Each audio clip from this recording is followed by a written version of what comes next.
नमस्कार दोस्तों, मेरे चैनल पर आपका स्वागत है। बहुत पुरानी बात है। भरमौर के ऊंचे पहाड़ों में एक गांव था।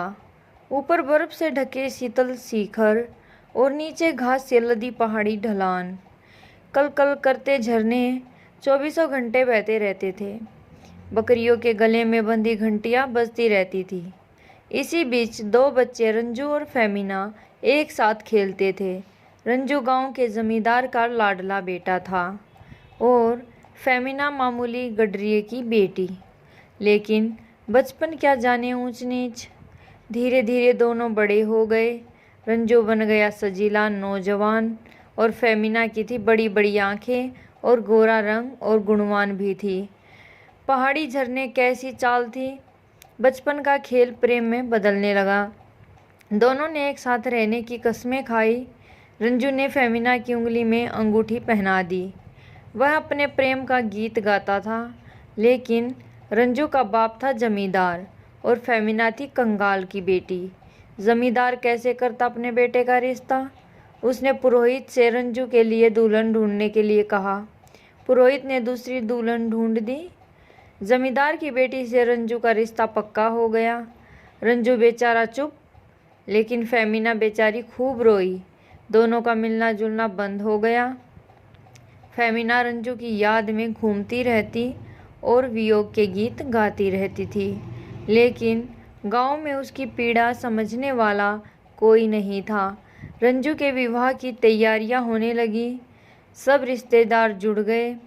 रंजू के शरीर पर हल्दी मली जाने लगी। अब फेमिना से रुका नहीं गया।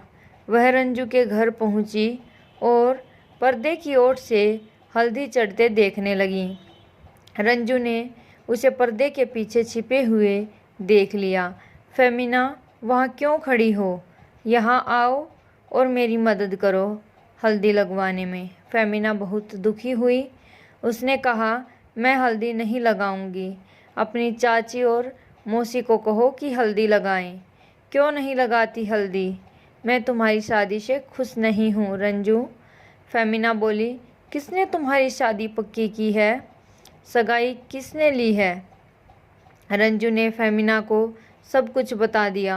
शादी वंश पुरोहित ने पक्की की है और सगाई मेरे बापू ने ली है। फेमिना घर लौट गई। उसका दिल टूट गया। उसने जहर खाकर जान दे दी। अगले दिन रंजू बारात लेकर जा रहा था। रास्ते में दिखाई दी फेमिना की शव यात्रा। उसने चिल्लाकर बारातियों को रुक जाने के लिए कहा और खुद फेमिना की लाश की ओर दौड़ा और ज़ोर ज़ोर से रोने लगा। फिर उसने बारातियों को दुल्हन के घर जाने के बजाय शमशान चलने का आग्रह किया। रंजू ने बाएं हाथ से फेमिना की चिता सजाई, दाएं हाथ से उसे अग्नि दी। लपटें उठने लगी।